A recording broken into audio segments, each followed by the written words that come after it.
സഹോദരീ സഹോദരന്മാരെ, നിറഞ്ഞ സന്തോഷത്തോടെയും അഭിമാനത്തോടെയും 2023-24 വർഷത്തെ സംസ്ഥാന സർക്കാരിൻ്റെ പ്രവർത്തനങ്ങൾ സംബന്ധിച്ച പ്രോഗ്രസ് റിപ്പോർട്ട് ഔപചാരികമായി നിങ്ങളുടെ എല്ലാവരുടെയും മുന്നിൽ സമർപ്പിക്കട്ടെ. ഇവിടെ നേരത്തെ സൂചിപ്പിച്ചതുപോലെ തിരഞ്ഞെടുപ്പ് ഘട്ടത്തിൽ എല്ലാ രാഷ്ട്രീയ പാർട്ടികളും മുന്നണികളും ഒട്ടേറെ വാഗ്ദാനങ്ങൾ ജനങ്ങളുടെ മുന്നിൽ സമർപ്പിക്കാറുണ്ട്. പിന്നീട് അതെത്ര കണ്ട് നടപ്പായി എന്ന് പലപ്പോഴും പരിശോധിക്കപ്പെടാറില്ല. ഇതിലാണ് 2016 അധികാരത്തിൽ വന്ന LDF സർക്കാർ ഒരു മാറ്റം വരുത്തിയത്. ജനങ്ങളാണ് സർക്കാരിനെ തിരഞ്ഞെടുക്കുന്നത്. ജനങ്ങളുടെ മുന്നിൽ അവതരിപ്പിച്ച വാഗ്ദാനങ്ങൾ എത്ര കണ്ട് നിറവേറ്റി എന്നറിയാനുള്ള അവകാശം ജനങ്ങൾക്കുള്ളതാണ്. ആ അവകാശമാണ് ഇവിടെ പ്രോഗ്രസ് റിപ്പോർട്ടിലൂടെ സ്ഥാപിക്കപ്പെട്ടത്. 2016 ശേഷം 17 മുതൽ ആ സർക്കാരിൻ്റെ 5 വർഷക്കാലവും കൃത്യമായി ഈ പ്രോഗ്രസ് റിപ്പോർട്ട് അവതരിപ്പിക്കുകയുണ്ടായി. അപ്പോൾ സർക്കാരിൻ്റെ പ്രവർത്തനത്തെക്കുറിച്ച് കൃത്യമായി വിലയിരുത്താനുള്ള അവസരമാണ് ജനങ്ങൾക്ക് ലഭ്യമാകുന്നത്. 600 വാഗ്ദാനങ്ങളിൽ വിരലിലെണ്ണാവുന്നവയൊഴിച്ച് ബാക്കിയെല്ലാം പൂർത്തിയാക്കിയൊരു സർക്കാരായി 2016 LDF സർക്കാർ മാറി എന്നതാണ് ജനങ്ങൾക്കിതിലൂടെ അനുഭവപ്പെട്ട കാര്യം. മറ്റു പല കാരണങ്ങളും ചിലരെല്ലാം ചാർത്താൻ ശ്രമിക്കുന്നുണ്ടെങ്കിലും വീണ്ടും LDF സർക്കാർ ജനങ്ങൾ തിരഞ്ഞെടുക്കാനിടയായത് പ്രധാനമായും ഇതിനെ അടിസ്ഥാനപ്പെടുത്തിയാണ്. ഭരണരംഗം ജനങ്ങൾ ആഗ്രഹിക്കും വിധം ഉയർത്തിക്കൊണ്ടുവരാൻ ആ സർക്കാരിന് കഴിഞ്ഞു എന്നത് തന്നെയാണ് കേരളത്തിൻ്റെ അതേവരെയുള്ള ചരിത്രം തിരുത്തിക്കൊണ്ട് ഒരു തുടർഭരണം LDFന് സമ്മാനിക്കുന്നതിന് ജനങ്ങളെ പ്രേരിപ്പിച്ചത്. ഇത് നാം മറ്റൊരു രീതിയിൽ പരിശോധിച്ചാൽ ഒരുപാട് പ്രയാസങ്ങൾക്കും ബുദ്ധിമുട്ടുകൾക്കും ഇടയിലാണ്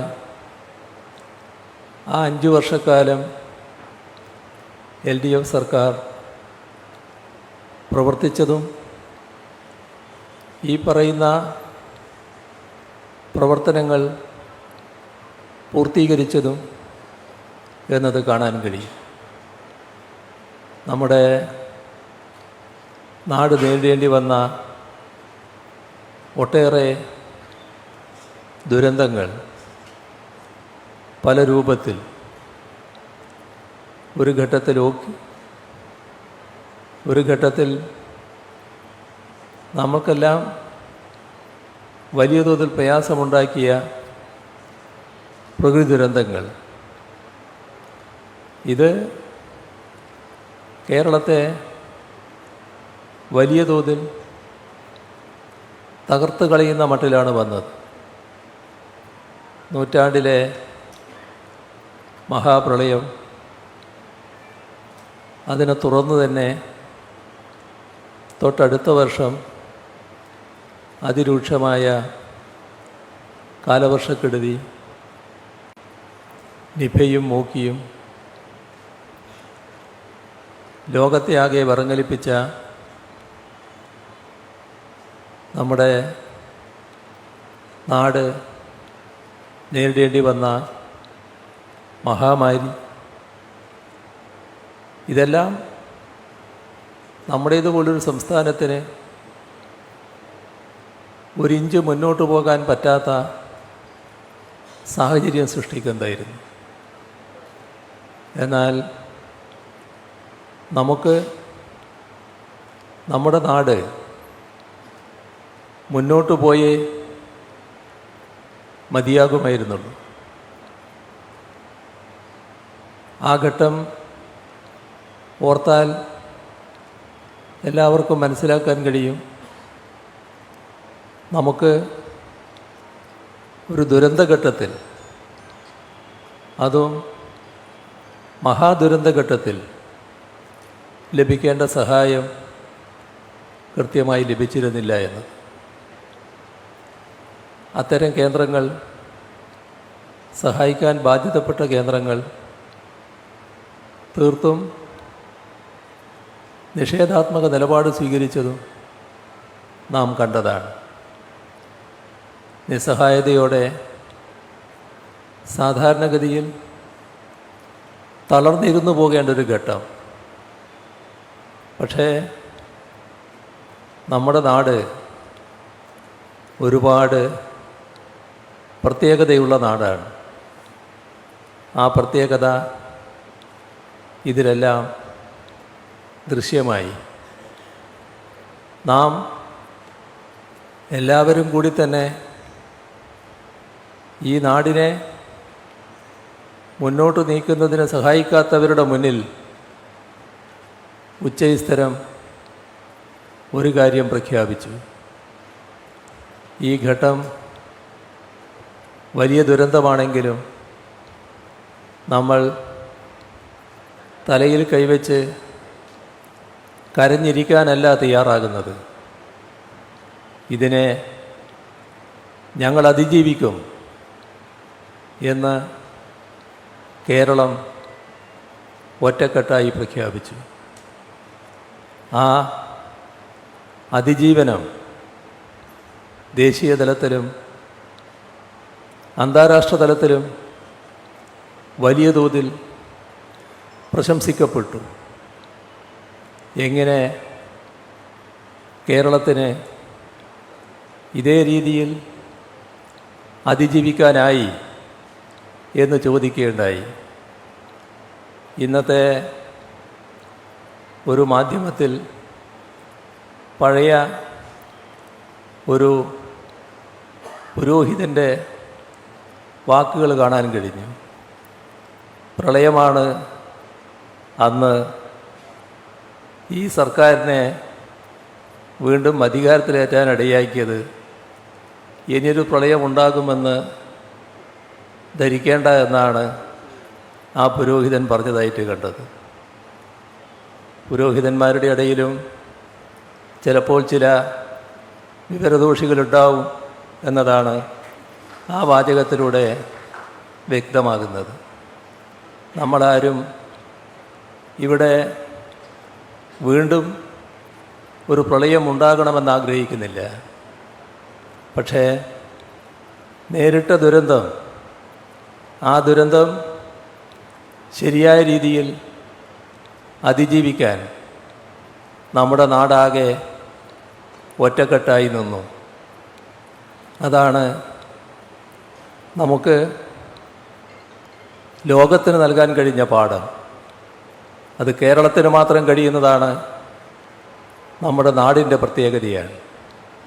കാരണം ഈ നാട് ജാതിഭേദവും മതദ്വേഷവുമില്ലാതെ എല്ലാവരും സോദരത്വേന വാഴുന്ന നാടാണ്. അത്തരമൊരു നാടിന് മാത്രമേ ഭേദചിന്തകളില്ലാതെ ഇത്തരം ഘട്ടങ്ങളെ തരണം ചെയ്യാനുള്ള ശേഷി ആർജിക്കാനാവുകയുള്ളൂ. അതാണ് നാം രാജ്യത്തിനും ലോകത്തിനും ഇതിലൂടെ നൽകിയ പാഠം. പക്ഷേ 2021 ഈ സർക്കാർ അധികാരത്തിൽ വന്നതിന് ശേഷം നമുക്ക് പുതിയ ചില അനുഭവങ്ങളാണ് ഉണ്ടായത്. ഈ 21 ശേഷമുള്ള 3 വർഷക്കാലം സർക്കാർ നടത്തിയ പ്രകടന പത്രികയിലെ വാഗ്ദാനങ്ങളുമായി ബന്ധപ്പെട്ട പ്രവർത്തനങ്ങളെക്കുറിച്ചുള്ള വിശദാംശങ്ങളാണ് ഈ പ്രോഗ്രസ് റിപ്പോർട്ടിൽ കൊടുത്തിട്ടുള്ളത്. ഞാൻ അതിൻ്റെ ഓരോന്നിൻ്റെയും പ്രത്യേകമുള്ള വിശദാംശങ്ങളിലേക്ക് കടക്കുന്നില്ല.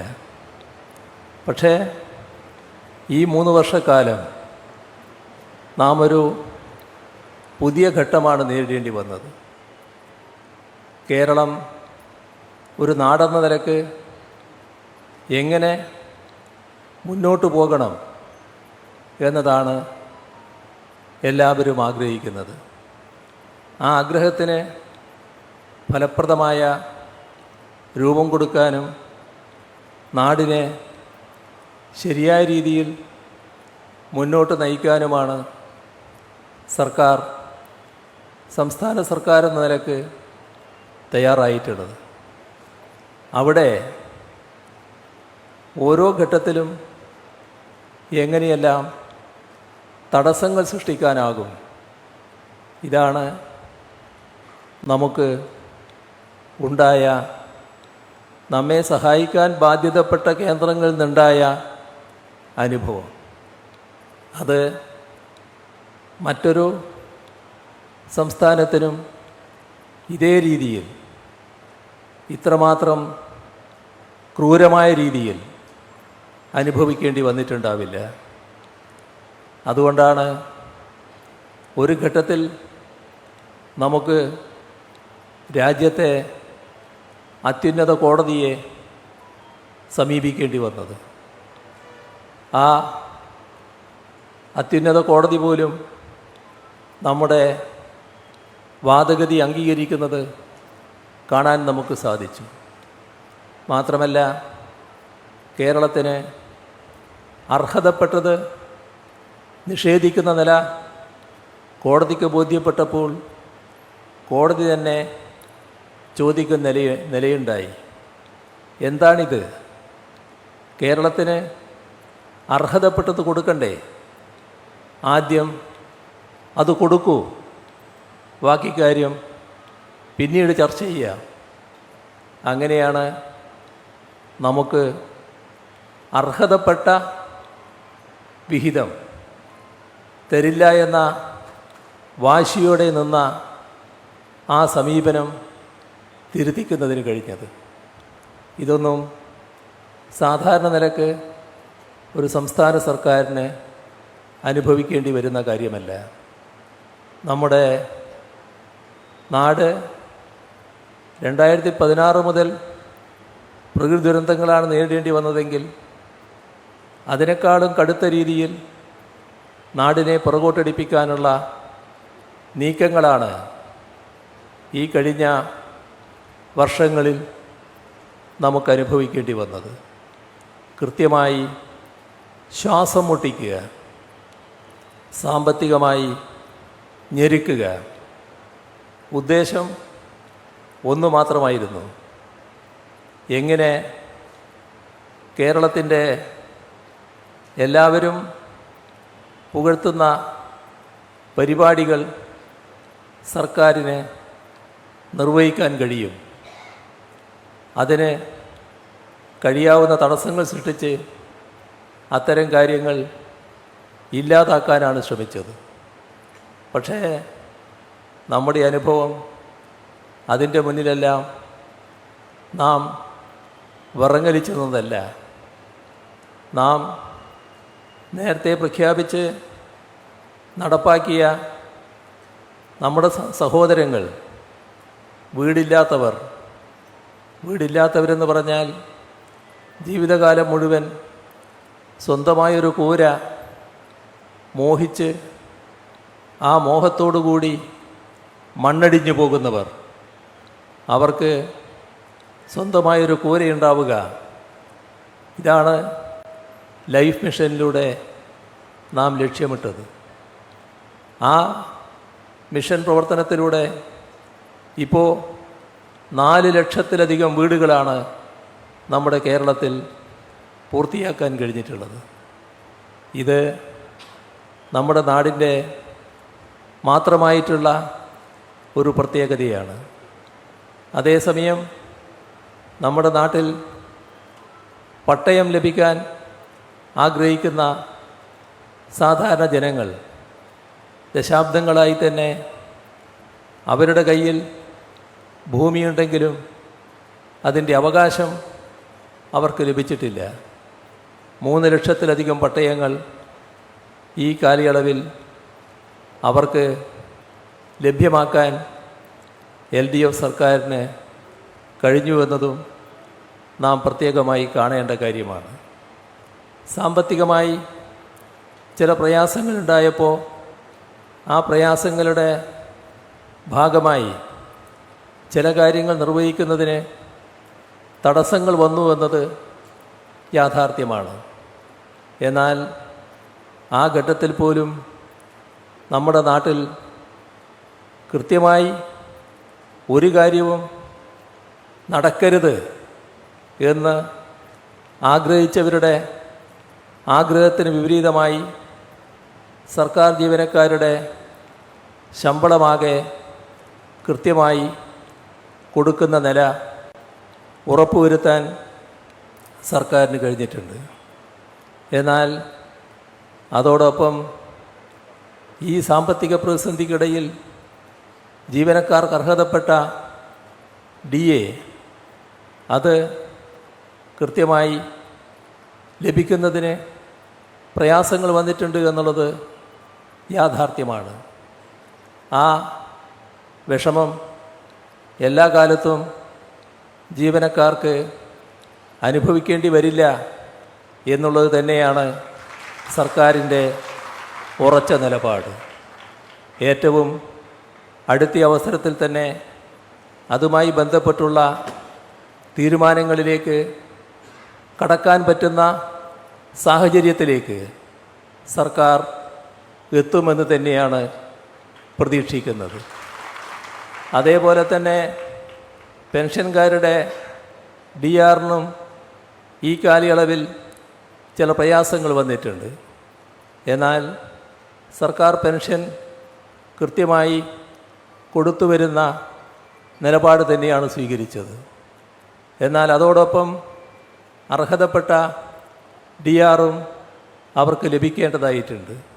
അതും ഇതേപോലെ തന്നെ സാഹചര്യം അനുകൂലമായി മാറും എന്ന ഉറച്ച വിശ്വാസമാണ് സർക്കാരിനുള്ളത്. അതിൻ്റെ ഭാഗമായി ഒട്ടും കാലവിളംബമില്ലാതെ അവരുടെ പ്രശ്നവും പരിഹരിക്കാൻ കഴിയുമെന്ന് തന്നെയാണ് പ്രതീക്ഷിക്കുന്നത്.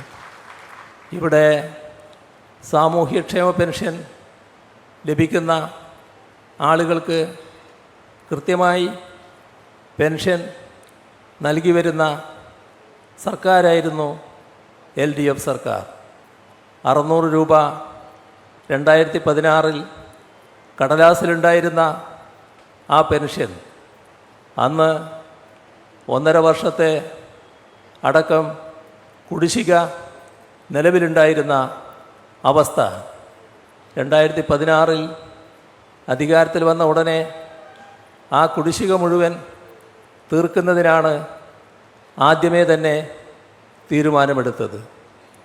പിന്നീട് ആ നില മാറുന്നത് നാം കണ്ടു. 600-ൽ നിന്ന് വർധനവ്, അത് വർദ്ധിച്ച് 1600-ൽ എത്തി നിന്നു. ആ 1600 രൂപ ഓരോ മാസവും ആ പെൻഷൻ വാങ്ങുന്നവരുടെ കൈകളിലെത്തുന്നതിനായി കൃത്യമായി അവ വിതരണം ചെയ്യുന്നതിനായി പ്രത്യേക സംവിധാനവും സൃഷ്ടിച്ചു. പക്ഷേ ഒരു കാര്യവും കേരളത്തിൽ കൃത്യമായി നടത്താൻ വിടില്ല എന്ന് നിർബന്ധമുള്ളവർ ആ പ്രത്യേക സംവിധാനത്തെ ലക്ഷ്യമിട്ടുകൊണ്ട് നടപടികൾ സ്വീകരിച്ചു. അതിൻ്റെ ഭാഗമായി അതിനുവേണ്ടി രൂപീകരിച്ച കമ്പനി എടുക്കുന്ന വായ്പ കൃത്യമായി സർക്കാർ തിരിച്ചടക്കുന്നതാണെങ്കിലും ആ വായ്പ സർക്കാരിൻ്റെ കടമെടുപ്പ് പരിധിയിൽ ഉൾപ്പെടുത്തി സർക്കാർ എടുക്കാൻ അവകാശപ്പെട്ട കടത്തിൽ കുറവ് വരുത്തും എന്ന നിലപാട് സ്വീകരിച്ചു. ഒറ്റ ലക്ഷ്യമേ ഉണ്ടായിരുന്നുള്ളൂ, ഇത് കൃത്യമായി നടക്കാൻ പാടില്ല. താൽക്കാലിക ആശ്വാസം അവർക്കുണ്ടായി. കാരണം കുറച്ച് മാസം അത് കൃത്യമായി കൊടുക്കാൻ കഴിയാത്ത അവസ്ഥ വന്നു എന്നത് എല്ലാവർക്കും അറിയാം. നേരത്തെ പറഞ്ഞ സുപ്രീം കോടതിയുടെ ഇടപെടലടക്കം വന്നപ്പോൾ എപ്പോഴാണോ നമ്മുടെ സാമ്പത്തിക നിലയിൽ ചെറിയ മാറ്റം വരികയും സർക്കാരിൻ്റെ കൈകളിലേക്ക് പണം എത്തിച്ചേരുന്ന അവസ്ഥ വരികയും ചെയ്തത്, ആ ഘട്ടത്തിൽ ആദ്യമേ തന്നെ ആ പറയുന്ന പെൻഷൻ കൃത്യമായി കൊടുക്കുന്ന നടപടിയെടുത്തു. ഇപ്പോൾ ഓരോ മാസവും ക്ഷേമ പെൻഷൻ കൃത്യമായി കൊടുക്കുന്ന നിലപാട് തന്നെയാണ് സ്വീകരിച്ചു പോകുന്നത്. അത് മുടക്കാമെന്ന ധാരണ ആർക്കും വേണ്ട. ചില സംഖ്യ കുടിശ്ശികയായി കിടക്കുന്നുണ്ട്. ഒന്നിച്ച് കൊടുത്തു തീർക്കാൻ ഇപ്പോഴുള്ള സാമ്പത്തിക പ്രയാസം കൊണ്ട് കഴിയില്ല എന്നുള്ളത് എല്ലാവർക്കും അറിയാം. എന്നാൽ സർക്കാർ ജീവനക്കാരുടെ കാര്യം പറഞ്ഞതുപോലെ തന്നെ, DAയുടെ പ്രശ്നം പറഞ്ഞതുപോലെ തന്നെ ആ കുടിശ്ശികയും ഞങ്ങൾ അതിവേഗം തന്നെ കൊടുത്തു തീർക്കും എന്നുള്ളതാണ് അതുമായി ബന്ധപ്പെട്ട് പറയാനുള്ളത്. ഇതിലൊന്നും മനപ്പായസത്തോടെ ആളുകൾ കഴിയേണ്ട എന്നുള്ളത് കൊണ്ടാണ് സാധാരണയിൽ നിന്ന് വ്യത്യസ്തമായി ഈ കാര്യങ്ങൾ പറയാൻ ഈ അവസരം ഞാൻ ഉപയോഗിക്കുന്നത്.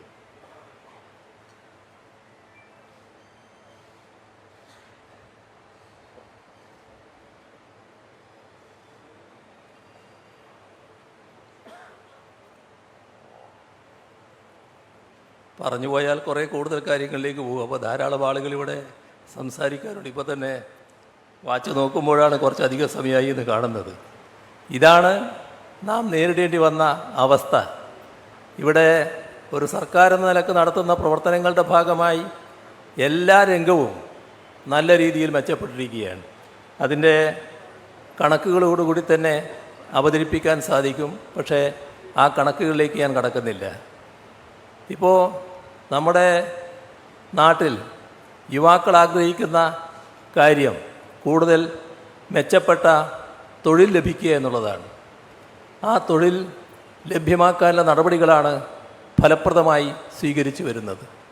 ആധുനിക തൊഴിൽ സൗകര്യങ്ങൾ നമ്മുടെ സംസ്ഥാനത്ത് വലിയ തോതിൽ ഉയർന്നു വരാനാണ് പോകുന്നത്.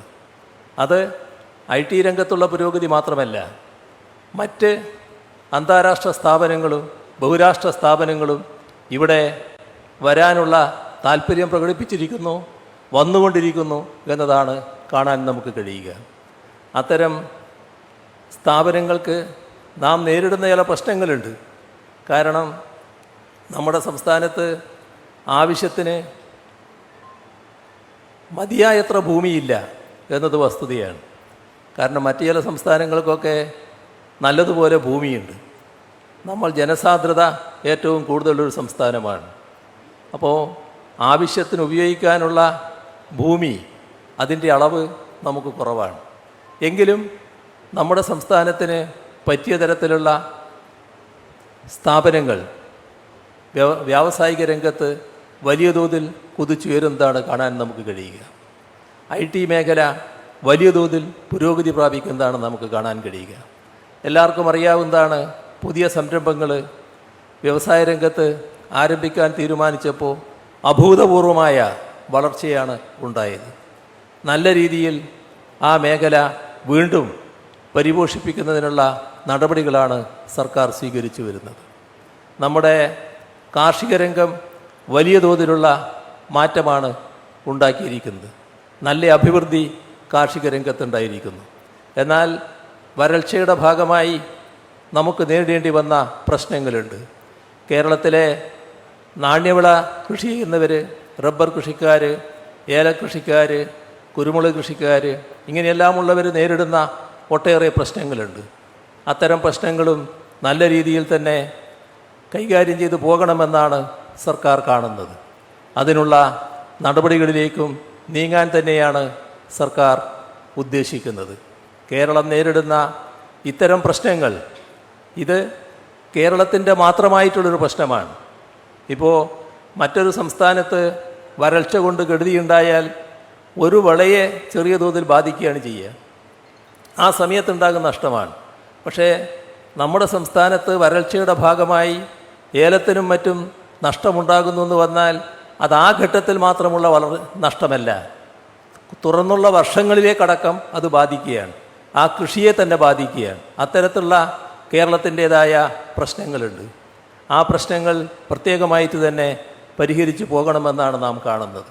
നമുക്ക് ദീർഘമായ ഒരു കടലോരമാണുള്ളത്. ആ കടലോരത്ത് ഒരുപാട് പ്രശ്നങ്ങളുണ്ട്. അതിൽ കേന്ദ്ര ഗവൺമെൻറ് ഇടപെട്ട് സഹായിക്കേണ്ടതാണ്. കടലാക്രമണവും അതുമായി ബന്ധപ്പെട്ടുള്ള നാശനഷ്ടങ്ങളും പരിഹരിക്കുന്നതിനുള്ള നടപടികളുടെ കാര്യം. പക്ഷേ ഫലപ്രദമായ ഇടപെടൽ കേന്ദ്ര ഗവൺമെൻറ് ഭാഗത്തുനിന്നുണ്ടാകുന്നില്ല. എങ്കിലും ആ രംഗത്ത് ചില കാര്യങ്ങൾ ചെയ്യണമെന്ന് തന്നെയാണ് സർക്കാർ ആഗ്രഹിക്കുന്നത്. അതിനാവശ്യമായ തരത്തിലുള്ള ഇടപെടൽ സംസ്ഥാന സർക്കാരിൻ്റെ ഭാഗത്ത് നിന്ന് ഉണ്ടാവുകയാണ്. കേന്ദ്ര ഗവൺമെൻറ്റിനെ എത്രത്തോളം സഹായിക്കാൻ കഴിയുമെന്നത് വീണ്ടും കേന്ദ്രത്തെ സമീപിക്കുന്ന നില തന്നെ ആ കാര്യത്തിൽ സ്വീകരിക്കുമെന്നാണ് അതുമായി ബന്ധപ്പെട്ട് പറയാനുള്ളത്. അതേപോലെ തന്നെ നമുക്ക് ഏറ്റവും ഗുരുതരമായ പ്രശ്നമാണ് മനുഷ്യനും വന്യജീവികളും തമ്മിലുള്ള സംഘർഷത്തിൻ്റെ പ്രശ്നം. ഈ കടലോരം പോലെ തന്നെ നമ്മുടെ മലയോരവും അതുമായി ബന്ധപ്പെട്ട് കിടക്കുന്ന വനവും സൃഷ്ടിക്കുന്ന ഒട്ടേറെ പ്രശ്നങ്ങൾ നമുക്കുണ്ട്. അവിടങ്ങളിൽ അതിന് തൊട്ടു താമസിക്കുന്ന ജനങ്ങൾക്ക് അനുഭവിക്കേണ്ടി വരുന്ന പ്രയാസങ്ങളുണ്ട്. ആ പ്രശ്നങ്ങളും പരിഹരിച്ചു പോകേണ്ടതായിട്ടുണ്ട്. ആ പരിഹാര നടപടികളിലേക്കും കടക്കാൻ തന്നെയാണ് സർക്കാർ ഉദ്ദേശിച്ചിട്ടുള്ളത്. ഇപ്പോൾ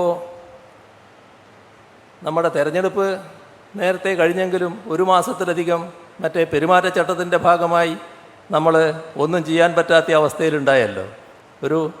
ആ ഘട്ടത്തിൽ മറ്റ് നടപടികളിലേക്കൊന്നും കടക്കാൻ പറ്റിയില്ല. നമ്മുടെ മഴക്കാല പൂർവ്വ ശുചീകരണ യോഗം പോലും നടത്താൻ പറ്റാത്ത അവസ്ഥ ആ ഘട്ടത്തിൽ ഉണ്ടായി. അതാണ് നമ്മുടെ നാടിൻ്റെ ഒരു പ്രത്യേകത. എന്താണ് അത്തരമൊരു നില വരുന്നത് എന്ന് മനസ്സിലാക്കാൻ കഴിയാത്തൊരു കാര്യമാണ്. ഇനിയെങ്കിലും അത്തരം കാര്യങ്ങൾ ആലോചിക്കേണ്ടതുണ്ട് എന്നാണ് തോന്നുന്നത്. ഈ തെരഞ്ഞെടുപ്പെല്ലാം കഴിഞ്ഞു, റിസൾട്ടും വന്നു. തെരഞ്ഞെടുപ്പ് കമ്മീഷനെ ഇതുമായി ബന്ധപ്പെട്ട് ചില പ്രശ്നങ്ങൾ അറിയിക്കേണ്ടതുണ്ട് എന്നാണ് ഞങ്ങൾ കരുതുന്നത്. കാരണം ഒരു സംസ്ഥാനത്ത് തെരഞ്ഞെടുപ്പ് കഴിഞ്ഞാൽ ആ സംസ്ഥാന സർക്കാരിന് പിന്നീട് അവിടെ സാധാരണഗതിയിൽ പ്രവർത്തിക്കുന്നതിന് തടസ്സങ്ങൾ ഉണ്ടാക്കുന്നത് ശരിയായ രീതിയല്ല എന്നാണ് തോന്നുന്നത്. അവിടുത്തെ സർക്കാരിന് പ്രവർത്തിക്കാൻ സാധാരണഗതിയിൽ കഴിയണ്ടേ? അതിവിടെ നിഷേധിക്കുന്ന നിലയാണ് കാണാൻ കഴിഞ്ഞത്. അതിൻ്റെ ഭാഗമായിട്ടാണ് മന്ത്രിമാർ ഇവിടെ ചില പ്രത്യേക ഘട്ടങ്ങളുണ്ടായപ്പോൾ തെരഞ്ഞെടുപ്പിൻ്റെ ഘട്ടമാണ് എന്നുള്ളത് കൊണ്ട്, ഈ പെരുമാറ്റച്ചട്ടത്തിൻ്റെ ഘട്ടമാണ് എന്നുള്ളത് കൊണ്ട് ജില്ലകളിലുള്ള പ്രശ്നങ്ങളിൽ ഇടപെടാൻ പറ്റാതെ അങ്ങോട്ട് പോയി സമീപിക്കാൻ പറ്റാത്ത അവസ്ഥയുണ്ടായത്. ഇത് നമുക്ക് ചില പ്രയാസങ്ങൾ സൃഷ്ടിച്ചു ഈ ഘട്ടത്തിൽ. അതൊരു മറ്റ് പ്രയാസങ്ങളുമായി താരതമ്യപ്പെടുത്തിയാൽ വലിയ പ്രയാസമല്ല. എങ്കിലും ഈ ഒരു മാസക്കാലം അത്തരം ചില പ്രശ്നങ്ങൾ നമുക്ക് നേരിടേണ്ടി വന്നു എന്നുള്ളതും ഈ ഘട്ടത്തിൽ നാം ഓർക്കേണ്ടതായിട്ടുണ്ട്. ഞാൻ മറ്റ് കൂടുതൽ കാര്യങ്ങളിലേക്ക് കടക്കുന്നില്ല. നമ്മുടെ നാട് നമുക്ക് വിലപ്പെട്ടതാണ്. ഈ നാടിനെ ഇനിയും പുരോഗതി നല്ല രീതിയിൽ ഉണ്ടാക്കാൻ നമുക്ക് കഴിയേണ്ടതായിട്ടുണ്ട്. അഭിമാനകരമായ പുരോഗതി നമുക്ക് നേടാനായിട്ടുണ്ട്. നമ്മുടെ തനത് വരുമാനം നല്ല രീതിയിൽ വർദ്ധിപ്പിക്കാൻ കഴിഞ്ഞിട്ടുണ്ട്. നമ്മുടെ നികുതി വരുമാനം നല്ല രീതിയിൽ വർദ്ധിപ്പിക്കാൻ കഴിഞ്ഞിട്ടുണ്ട്. നമ്മുടെ സാമ്പത്തിക നിലയെടുത്ത് പരിശോധിച്ചാൽ ഒരു സംസ്ഥാനമെന്ന നിലക്ക് സംസ്ഥാനം നേടേണ്ട സാമ്പത്തിക ഭദ്രത ഏറ്റവും നല്ല രീതിയിൽ നേടാൻ നമ്മുടെ സംസ്ഥാനത്തിന് കഴിഞ്ഞിട്ടുണ്ട്. അതോടൊപ്പം ചേരേണ്ട കേന്ദ്രവിഹിതം കൃത്യമായി ലഭിച്ചില്ല എന്നതായിരുന്നു നമ്മുടെ സംസ്ഥാനത്തിൻ്റെ സാമ്പത്തിക പ്രയാസത്തിന് ഇടയാക്കിയ ഏറ്റവും പ്രധാന ഘടകം. ഏതായാലും ഇനിയുള്ള കാലം അതിനെല്ലാം ചില മാറ്റങ്ങൾ വരുമെന്ന് നമുക്ക് പ്രതീക്ഷിക്കാം. എപ്പോഴും നമുക്ക് ശുഭപ്രതീക്ഷയാണല്ലോ വേണ്ടത്. ഇനി അതല്ലാത്തതാണ് വരുന്നെങ്കിലും നമുക്ക് മുന്നോട്ട് പോയേ തീരൂ. അത് നാം നേരത്തെ തെളിയിച്ചിട്ടുണ്ട്. എല്ലാവരും കൂടി ഒന്നിച്ചു നിൽക്കുക എന്താണ് പ്രധാനം. നാടിൻ്റെ തനിമ അത് നിലനിർത്തിക്കൊണ്ട് നമുക്ക് നല്ല രീതിയിൽ മുന്നേറാം. ഈ കഴിഞ്ഞ 3 വർഷക്കാലം കൃത്യമായി പ്രവർത്തിച്ചു പോകാൻ കഴിഞ്ഞിട്ടുണ്ട് എന്ന് തന്നെയാണ് അഭിമാനപൂർവ്വം ജനസമക്ഷം ഞങ്ങൾക്ക് അവതരിപ്പിക്കാനുള്ളത്. അത് കഴിഞ്ഞത് എല്ലാ ഘട്ടത്തിലും ജനങ്ങൾ നൽകിയ പിന്തുണ തന്നെയാണ്. എല്ലാ കാര്യങ്ങൾക്കും കൃത്യമായി പിന്തുണ നൽകിയിട്ടുണ്ട്. ജനങ്ങൾ എല്ലാ കാര്യങ്ങളിലും ഒപ്പമുണ്ടായിട്ടുണ്ട്. ജനങ്ങളോടൊപ്പം സർക്കാരും നിന്നിട്ടുണ്ട് എന്നുള്ളതാണ് നമ്മുടെ നാടിൻ്റെ അനുഭവം. മറ്റ് കൂടുതൽ കാര്യങ്ങളിലേക്ക് ഞാൻ കടക്കുന്നില്ല. ഈ പ്രോഗ്രസ് റിപ്പോർട്ട് അവതരിപ്പിച്ചതായി ഒരിക്കൽ കൂടി പറഞ്ഞുകൊണ്ട് അവസാനിപ്പിക്കുന്നു. നിങ്ങൾക്കെൻ്റെ സ്നേഹാഭിവാദനം. നന്ദി സാർ. ആശംസാ പ്രസംഗങ്ങളാണ് ഇനി.